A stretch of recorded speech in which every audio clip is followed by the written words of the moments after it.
Are we going to start this? You usually start the podcast, Dan. Well, yeah, but here it just says, let Dan come up with the intro.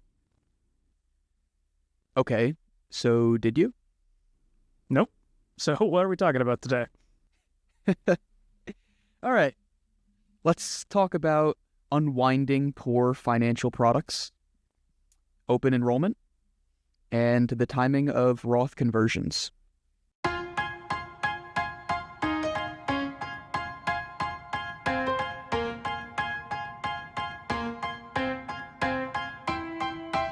Welcome to the Science of Wealth, where we discuss the science behind financial planning and the art of learning and applying it.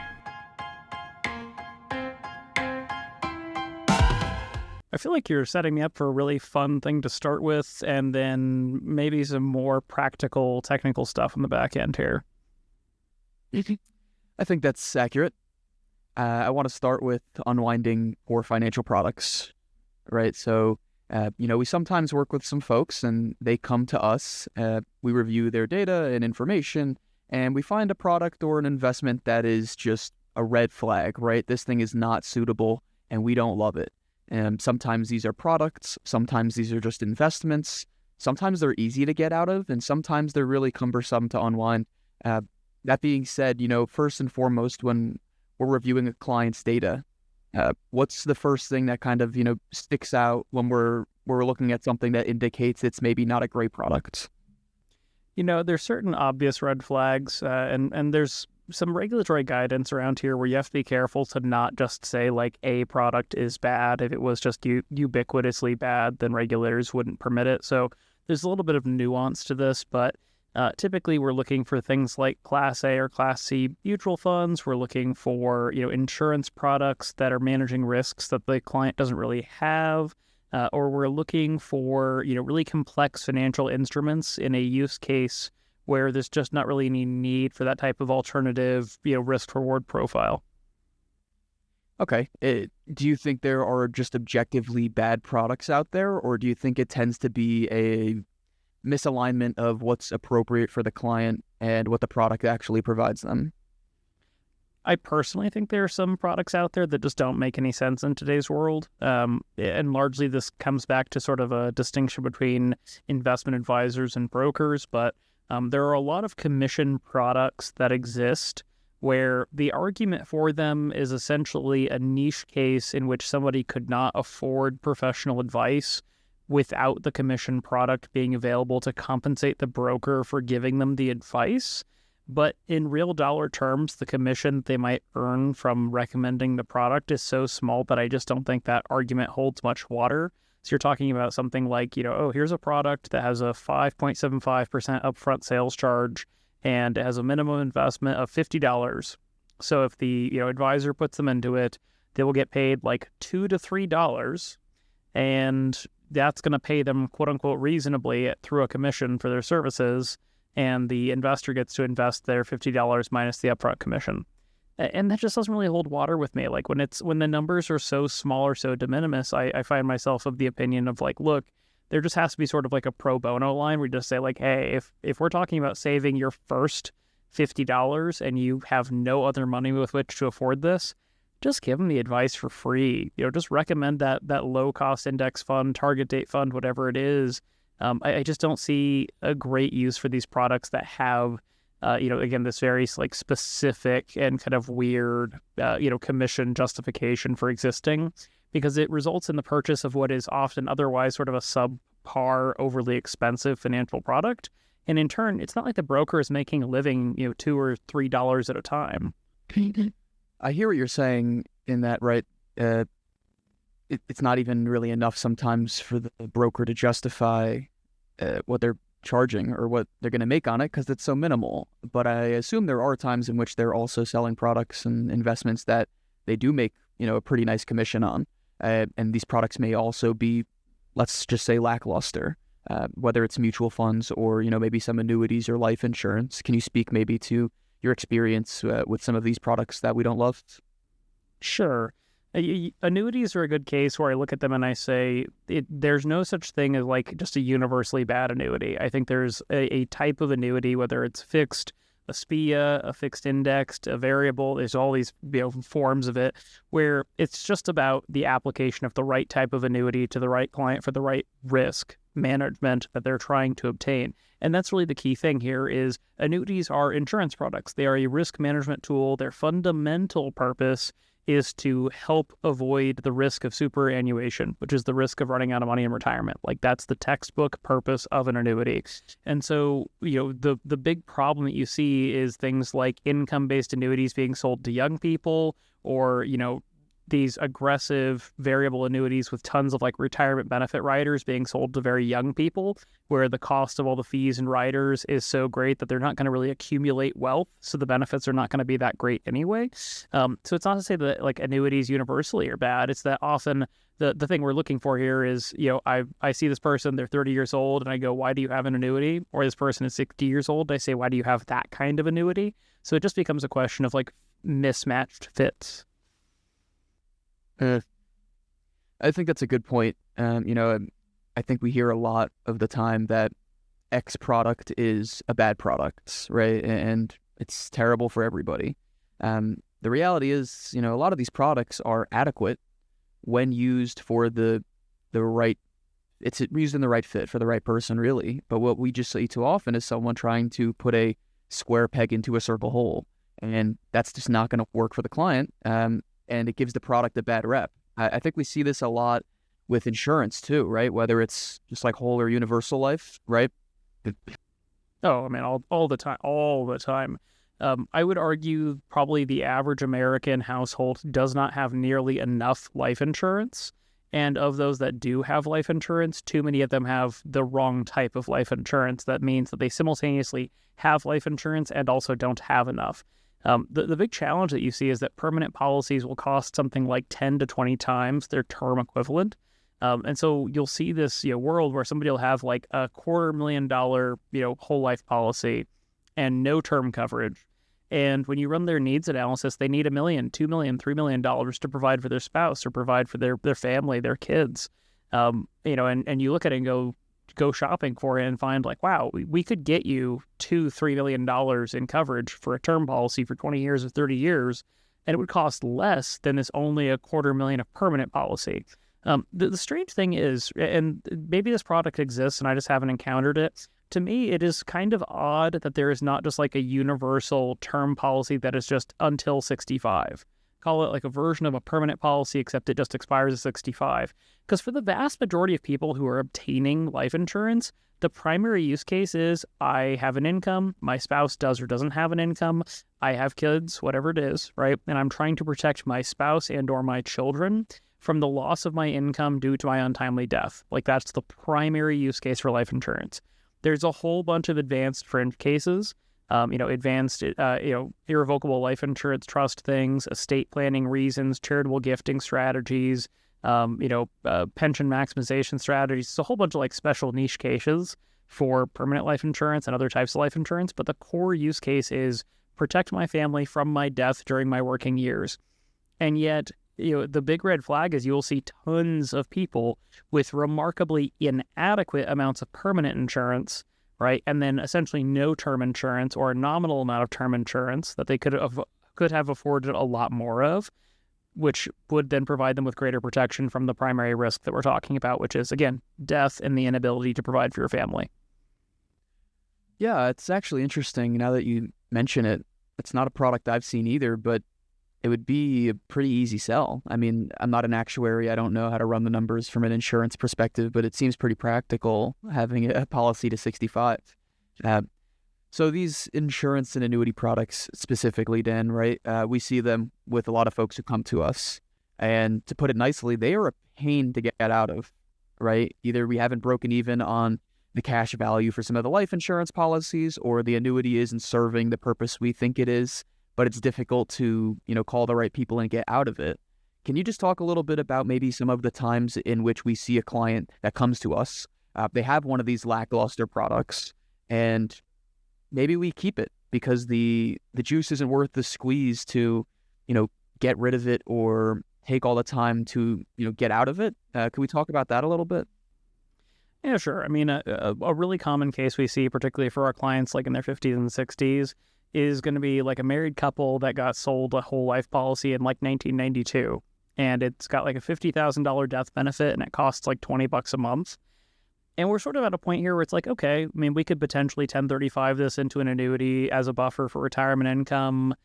It's also costing you, less than like 2 lattes at Starbucks, so at some point I kind of go like, I don't know that it costs us enough to like get too worried about.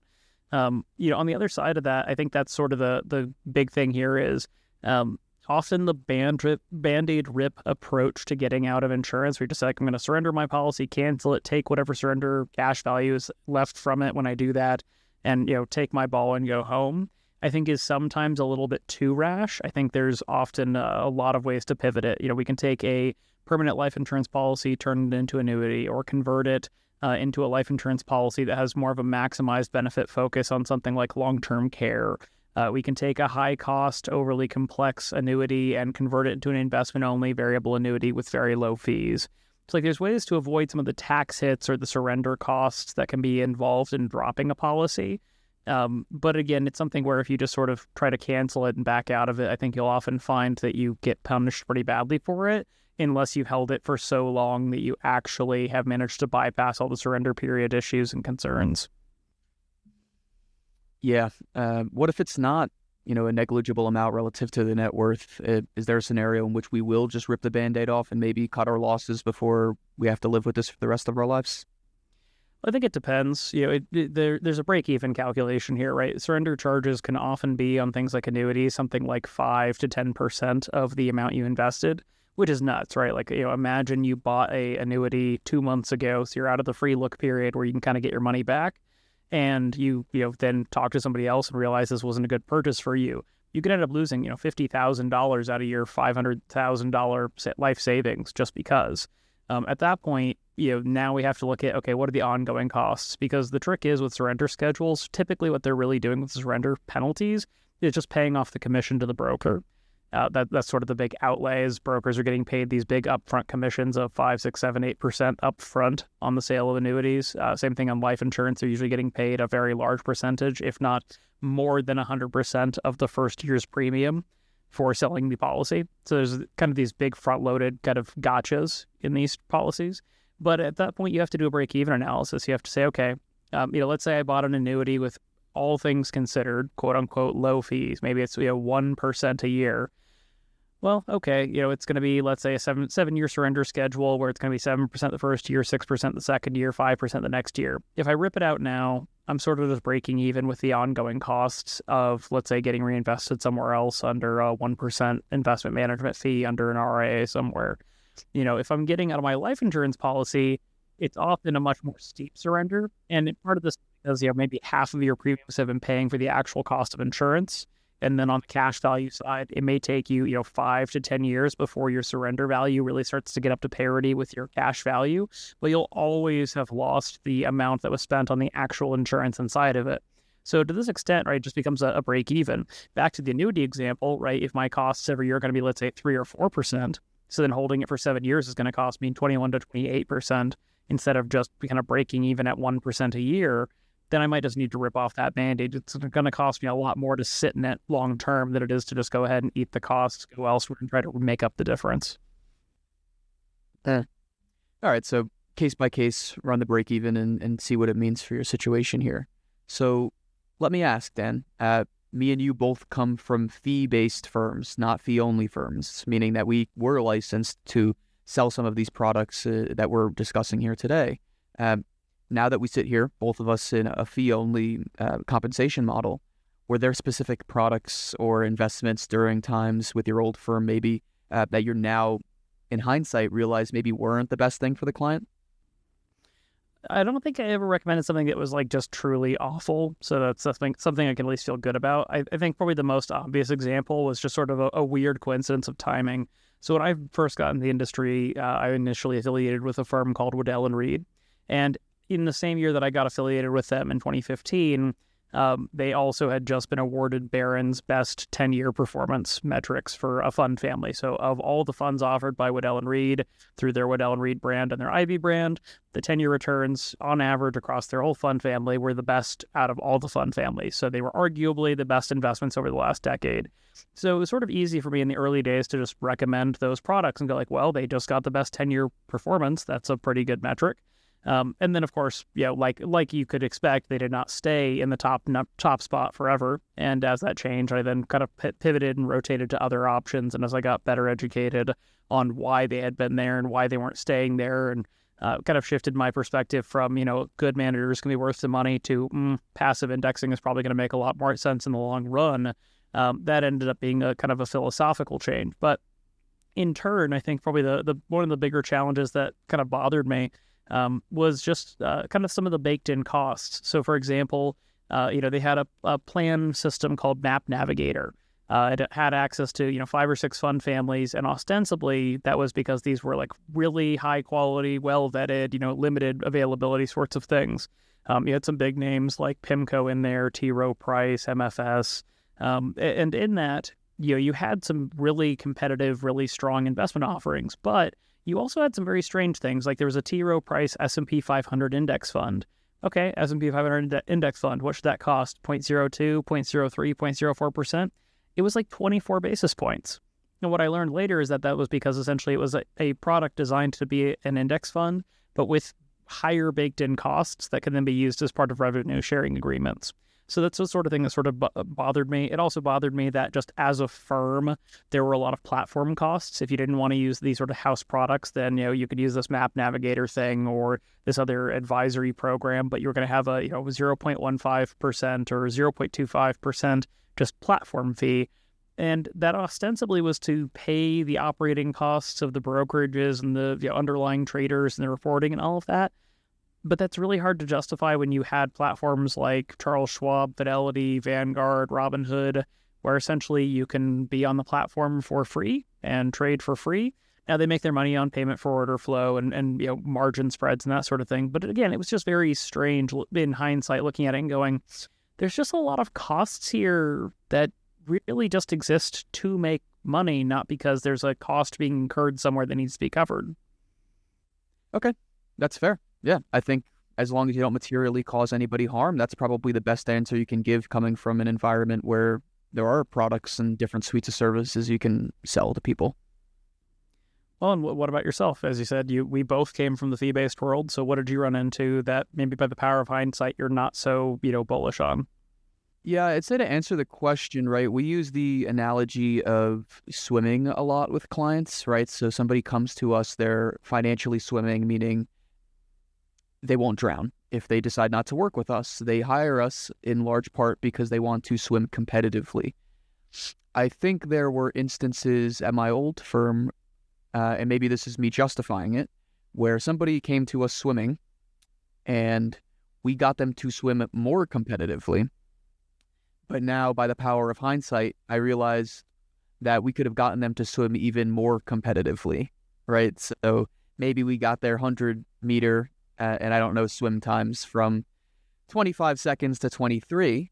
But now on the other side, I realized we could have gotten them from 25 to 21. And so I think that's a little bit of justification because there are people who are in better situations now than maybe they were before they came to us.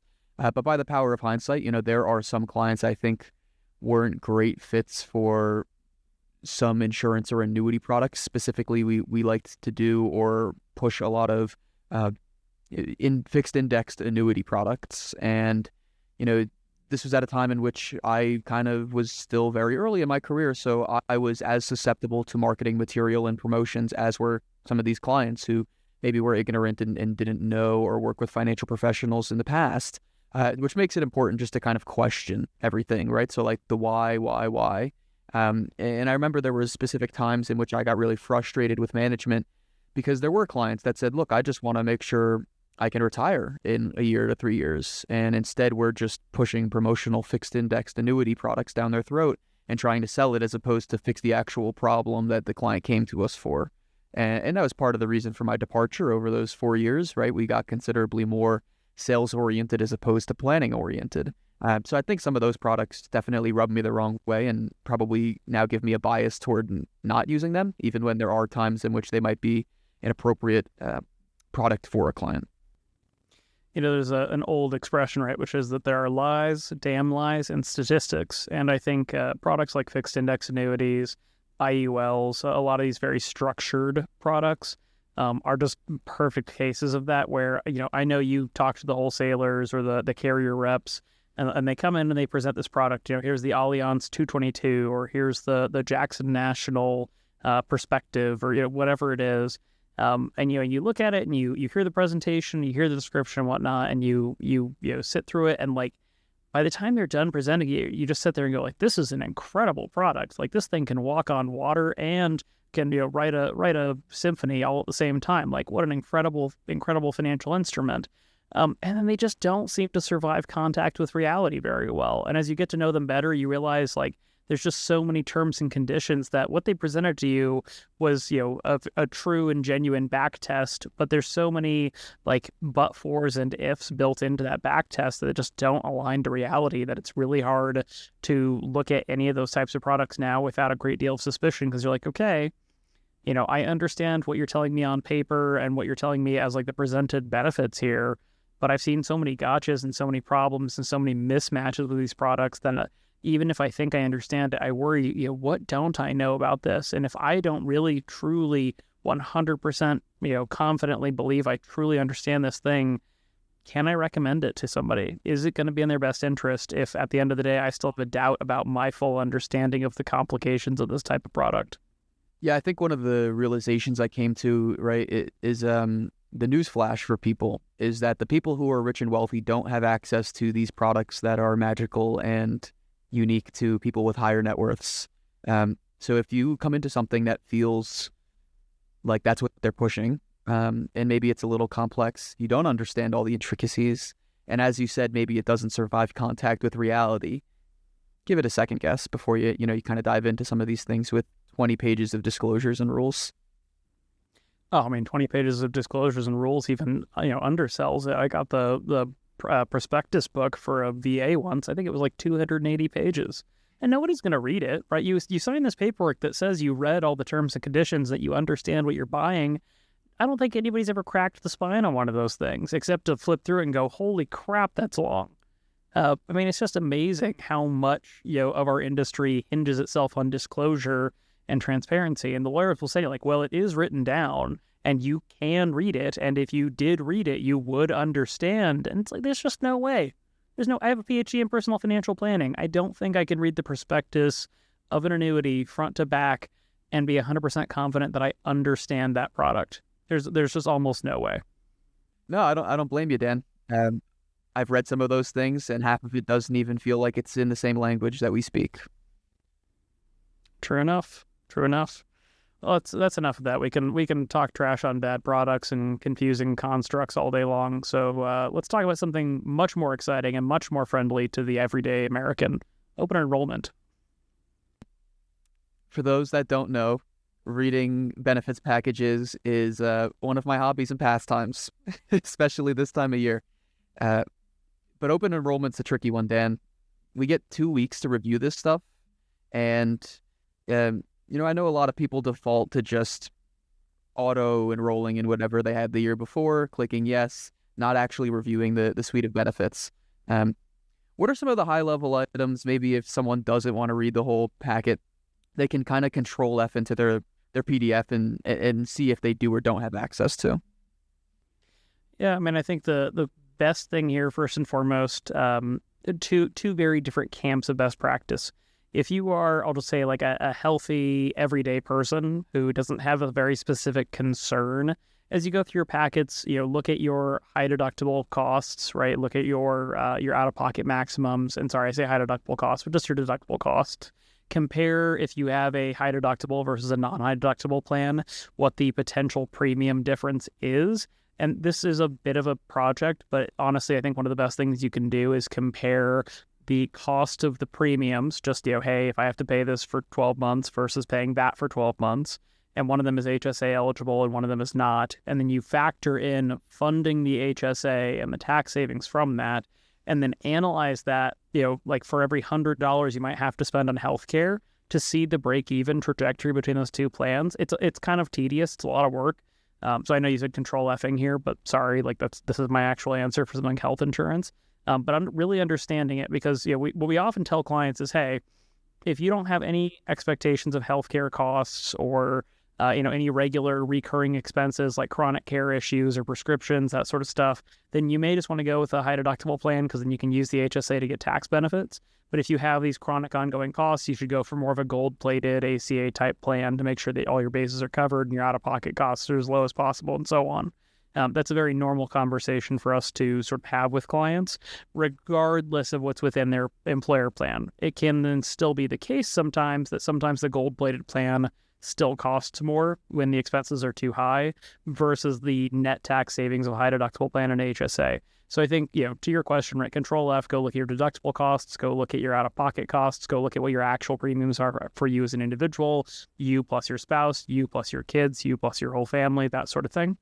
I think the other thing to do in tandem with that then is that if you do have chronic care costs, right, you have a expensive prescription, you regularly need treatments for some condition, et cetera, really go and look at the summary of benefits document. You've seen it before, I guarantee. It's this giant, maybe 10, 12-page blue table, right? It's always sort of like blue and white as a table, and it starts with like the obvious stuff like your deductibles, and then you get down to page 7 and it's telling you like how much is going to be covered for maternity, how much is going to be covered if you have an inpatient hospital stay. Go try to find your specific concern or your chronic condition. Go try to find that specific detail and make sure that it is covered in a way that you need it to be covered. So that's sort of the deep dive element where if you have a non-specific needs, it's largely a financial question. If you have specific needs, then the finances probably don't matter as much as making sure that your specific need is taken care of. Okay, so let's say I've done all that. Maybe I even did that last year because I work with you, Dan, and we did those tedious break-even analysis calculations and we're in the right plan. Can I just click yes next year? I mean, how often do these offerings actually change? I think one of the clever tricks that gets played during open enrollment time is the urgency of open enrollment. So let me just give you like an employer side perspective on this. I got an email today at about 5 a.m. that said, we have all of your new benefits for 2026, for your review. Please review these and approve these no later than Sunday, November 9th. Okay. So today is Thursday. I mean, being given 4 days by the brokers and by the carriers for the quotes they've given me to be good before they'll tell me, sorry, we got to reprice it and redo it again. I'm being given 4 days to do due diligence on all the insurance options available for myself, for my family, for my employees, for their families. Okay. So that's not unique to me. That's very normal. So you need to understand a couple of things here. Okay. Your employer typically is being rushed very quickly to just go ahead and accept things. They are often, and this is framing, right? They're often framed as just, here is your same policy as last year. Here's the slight difference in premiums, and there may be some changes underlying. You'll have to go look. Okay. And so in that timeline and the urgency, depending on what's going on, how busy we are, et cetera, we might just be like, well, if it's the same plan and all it is 6% more expensive this year, sure, so be it. Click, good to go, next. Okay. And then it shows up in your inbox and you get a week, 2 weeks at most to review and approve your elections. Okay. And at that point, we're really faced down with a situation here where it is very possible that your insurance policy has changed, right? Just because it has the same label on it does not mean that the terms and conditions are even remotely the same or identical. And this can even be the case where you had employer coverage and now you're going on to the individual marketplace, where I'll give you a good example. When I left IBM, I had what was called Kaiser's Gold HMO plan. And so I had that at IBM. I was like, cool. I went on the ACA marketplace here in Colorado. I found the Kaiser Gold HMO plan, signed up for it, said, great, same insurance. Went and did a checkup and some lab tests, 2-3 months after I got into that plan. And they said, great, this is going to be, $600. I'm like, what do you mean it's going to be $600? Like, well, you that's what your insurance requires. I'm like, no, I got these same tests done a year ago and it cost me $20 for the visit and nothing for the test. I said, well, you're on a different insurance plan. I'm like, I'm on the exact same insurance plan. Like, nope, just because it has the same name doesn't mean anything. So all that to say, right? You can't take it for granted year over year. You do actually have to go look at it every single year and assess its coverages and what it actually provides every single year, because from a legal and technical standpoint, it is a brand new insurance policy with brand new terms and conditions. All right, there you have it. Got to review every single year. So here's another tricky part of open enrollment, Dan, right? I'm married, and me and my spouse have different periods for open enrollment. So if I'm reviewing my suite of benefits, but my open enrollment period is 2 weeks before my spouse's, how am I really going to compare apples to apples to see what's best for me? So that's a challenging one. You sort of have to just use the best information available to you, because, much as you might want to say like, well, hey, spouse, go to your HR department and ask them what the benefits are going to be next year. Remember what I just said a minute ago. They probably have no idea. So you really just need to kind of do this overlapping approach where you say, okay, based on the coverage I have available to me right now and that you have available to you right now, let's just pick the optimal mix of coverage for ourselves. And then when we get to your next open enrollment, we're going to do the same process. So, maybe their enrollment is in June, your enrollment is in November. It just means we're reassessing our insurance coverage and our insurance needs essentially, every 5-6 months instead of assessing it once a year. We just want to try to go ahead and use the best information available to us at the time. Now, the nice thing is, if we lose coverage, let's say, an employer says, sorry, we're not going to offer health insurance anymore. It got too expensive, because let me tell you, it's getting expensive. In that situation, that creates a special enrollment period that should make your spouse or you, whoever lost their coverage, eligible to join your plan, because there's been a material change in circumstances, or they can't join your plan, then they would still be eligible to at least get their own individual coverage with the healthcare exchanges. Yeah, I mean, this is one that just frustrates me. It doesn't feel, maybe fair is not the right word, but I just don't love that it's not a uniform period of time for everybody, so that we can't really just compare apples to apples. Maybe one day. Well, and I'll tell you how this happens, just because I think sometimes people are like, why would you have it in April? Essentially, your enrollment period is established based on when you establish benefits. So like when I first, took my Wealth Planners Independent, and we had Samantha as the first associate planner here, her, start date was June 1st of 2021. And so, circa like May, I had to go and talk to the brokers and be like, great, I want to get like group health and life and all this stuff put in place, because it's going to be more than just me now. And so they set it all up. And when they set it all up and set up all the quotes and whatnot, they set the eligibility and the enrollment dates on essentially June 1st. And boom, June became our enrollment period. And then it took me essentially 3 years to get it like forcibly adjusted to a more traditional like November enrollment for effective dates in January period. And I'll tell you, they fought the hell out of me on it. Like I tried to get it done for the first 2 years, and they essentially told me 2 different versions of a story, right? The first year, they're like, sorry, it's impossible to change. The second year, they said, oh, we could change it, but you really needed to ask us like 4 months ago. So then like I had like a pin in the calendar the year following where I was talking to them like 5 months in advance to get it changed. And even then, they were trying to talk me out of it. It's like it's just, there's sort of this institutional resistance to moving those dates around. Now, I'll say to any business owners out there, be a mensch, be super nice to everybody, and just put through the work to try to get your enrollment period shifted over to a November open enrollment period for benefits starting in January. If every employer could do that in the United States, that would just be great for the employees. And I'm sure for you, even you yourself, right, you and your spouse, whoever you are out there, probably be great for you too. It's good advice. I've read 100 of these before. I know you have. What are some maybe hidden gems that aren't, typical during open enrollment that you see as like a offering for a benefit? I've seen some really neat stuff out there, actually. You don't see these in small employer plans as much, and I think it's just because the economy of scale isn't there.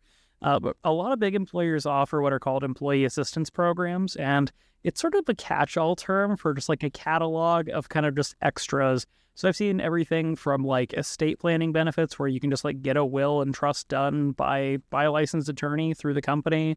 I've seen benefits where you can get, mental health care, drug and substance addiction stuff, treatment. I've seen stuff for like child trauma. I saw a thing where there was even like a healthcare concierge where like somebody would handle scheduling your appointments and like working through the logistics. There are some really neat, novel things that can be embedded in benefits programs. So it's something where, most of us kind of just default to like the health insurance, life, vision, dental, disability, 401k enrollment and call it a day. But I actually think it's really meaningful and really special to kind of try to dig through, particularly if you're with a larger employer. I'll give you an example. Like Apple's enrollment benefit package is like 394 pages long. Like their HR document is enormous, in part because they wrote it like a user manual in like the best possible way. Like they have like 90 pages on their RSU system and like how to do an 80 lecture and everything. It's actually incredible. But like buried all the way in the back pages, there's this whole section of catalog benefits for like counseling, mental health services, all sorts of stuff. So I just share in general that like there can be some really neat stuff embedded in your benefits package if you take the time to go look for it. All right, cool. Hey, if someone needs their benefit package read, bring it over here. I think I read Apple's this week, and I think it was 464 PDF pages. Yeah, that sounds about right. All right, well, let's wrap it up here, Dan. Let's get pretty technical. The timing of Roth conversions. So it's the end of the year. So a little bit of a spoiler. This is when we typically will initiate and discuss Roth conversions in Q4 with our clients. But I think there's an argument to be made for doing it during other periods in the year, right? So I think there's 3 ways we can break this down. But for those that don't know, right, high level here, a Roth conversion is essentially the process of taking funds in a pre-tax setting like a 401k, a traditional IRA, then converting them to a Roth IRA with the intention of paying the tax in the calendar year at hypothetically lower tax rates than we likely would in the future. And there's ancillary discussions that can be had here around, multi-generational wealth transfer and the ease of doing so when it's after tax or Roth versus pre-tax. But that's the high-level version, right? I want to break this down into 3 schools of thought here, Dan. 1, we convert in the beginning of the year. 2, we break the conversion up throughout the year. And 3, we make the conversion at the end of the year. So let's talk about, the benefits and downsides to each. Feel free to start where you want here. I'll even add one more on here, which is just, I'll call it like tactical timing conversions, maybe special events driven. So we'll touch on that too. I think what I'm going to describe here is that all of these are valid strategies and they all just have the different pros and cons. There's no right or wrong answer here. It's just what benefit do you want to kind of do it for and what risks are you willing to accept? So if we do a beginning of the year conversion, then the benefit is hypothetically, law of large numbers, we should expect, generally speaking, that the value of our assets will increase this year. Doesn't happen every year, but that's the basic assumption. So from that presupposition, then, if we do our conversion earlier in the year, then we are getting converted at the beginning of the year, and then good news, the market goes up, and that gives us 2 benefits. 1, that money is now growing tax-free. And 2, we don't have that much more in pre-tax assets that we have to convert later. So that's the positive side. The potential risk here is we don't have a lot of data about our tax situation for the year. Stuff could happen, right? We could sell property, we could realize capital gains, we could get dividends or interest.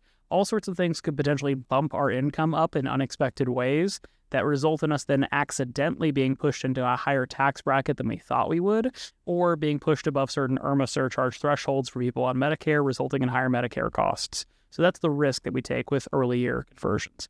The back end of year conversions essentially reverses this formula.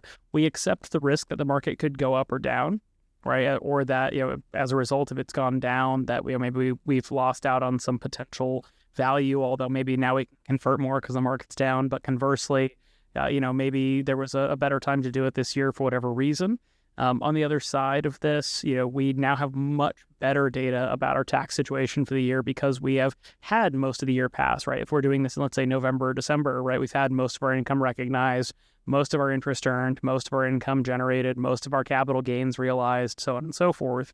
And we are probably close enough to the end of the year now where we can forecast with greater accuracy what's likely to happen in the next 30 to 45 days. And so the risk that we blow through tax brackets or go over IRMAA limits and so on is substantially reduced. So that's the pro and con of kind of the beginning versus the end mode.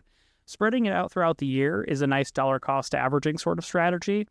My hesitation with this is I don't know that it really solves either problem. I think it just sort of gives you a suboptimal kind of best of both worlds version where, we're converting earlier in the year, maybe the market's going up or the market's going down, and that's benefiting us somewhat.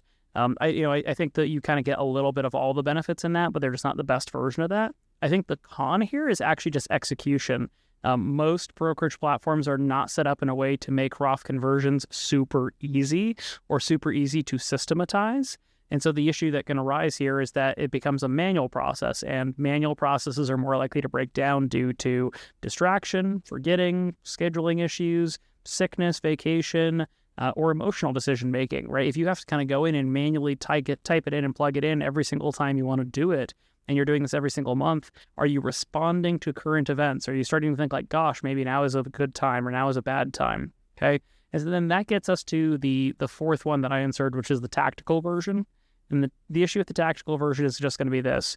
You're waiting for something bad to happen, right? Some drop in the market, some drawdown, some bear market or something to happen, so that then you can do a conversion based on lower asset values, okay?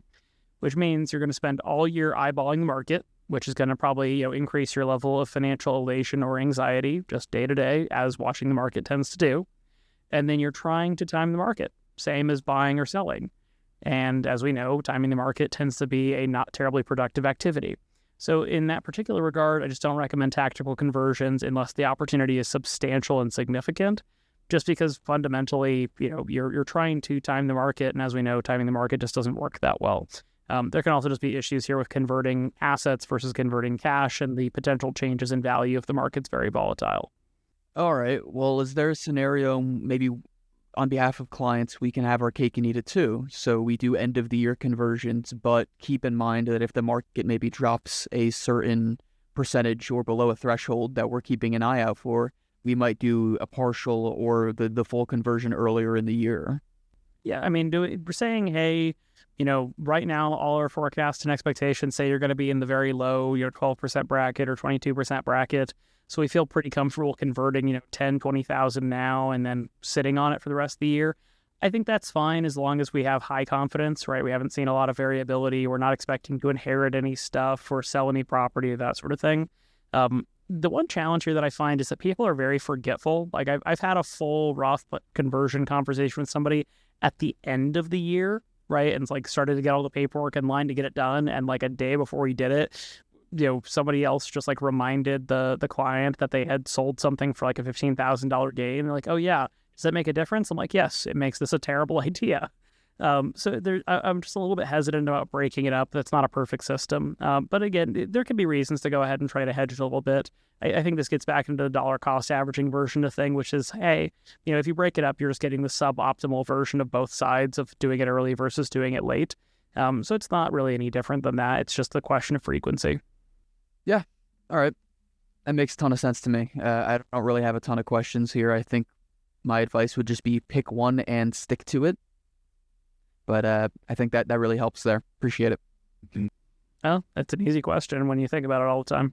It's fair enough. But that means, since we're done with your questions, it's time for my question. So what is it, Daniel, that you've learned in the last week that you think our audience would benefit from? Well, since we're on the conversation of Roth conversions, right, this is typically something we see with people maybe on a sabbatical, or they have a low income year, or they're more likely than not in retirement. Or nearing retirement, so we're having the conversation, which kind of just like, I don't know, I see some folks recently, right? We have clients with objectively what I'd consider to be very high net worths. We have some that maybe wouldn't consider themselves high net worth and are lower net worth, and a lot in between. There's not a direct correlation between higher net worth and more enjoyment in retirement or going to retirement. And I think when people are retiring, one of the things they want to ask themselves and just have a good understanding of, especially those that are considering, a non-traditional retirement, so like pre-65, right? Is it a push or a pull? Are you being pushed out of your current career or job because you don't understand or, the changes, or you're no longer interested or are burnt out? In which case, maybe just a job shift or finding a new career or something less stressful is honestly a better use of your time? Or are you being pulled and drawn towards something? Is there an interest or a hobby or passion that now that you have the financial means, you want to pursue. I think the latter tends to lead to more fulfillment, right? We're being pulled towards something we enjoy and love doing.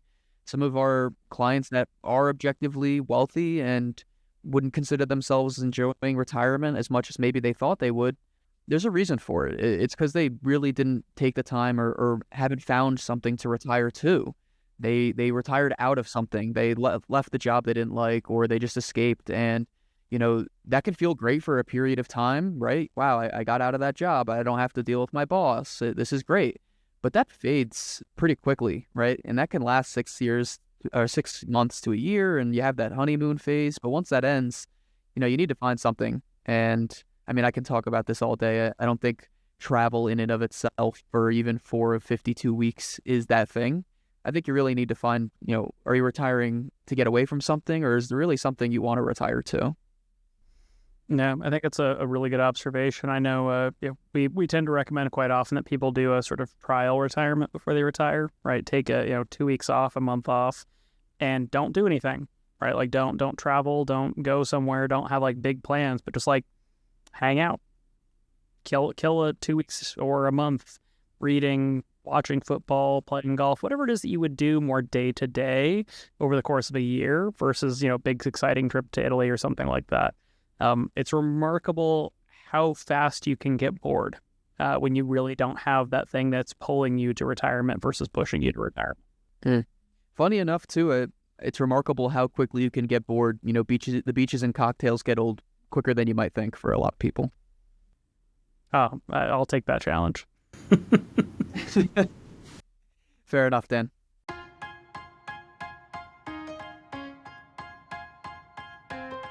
The Science of Wealth is produced by My Wealth Planners, a registered investment advisor in Colorado. The theme song is This Is Your Time by Dan Phillips. The podcast is intended for educational purposes only and is not investment advice or any other form of advice. Not all material discussed on the podcast is appropriate for every individual in every circumstance, so you should consult with a certified financial planner, tax professional, or legal professional as appropriate before attempting to apply any of the subjects, strategies, or tactics discussed on the podcast.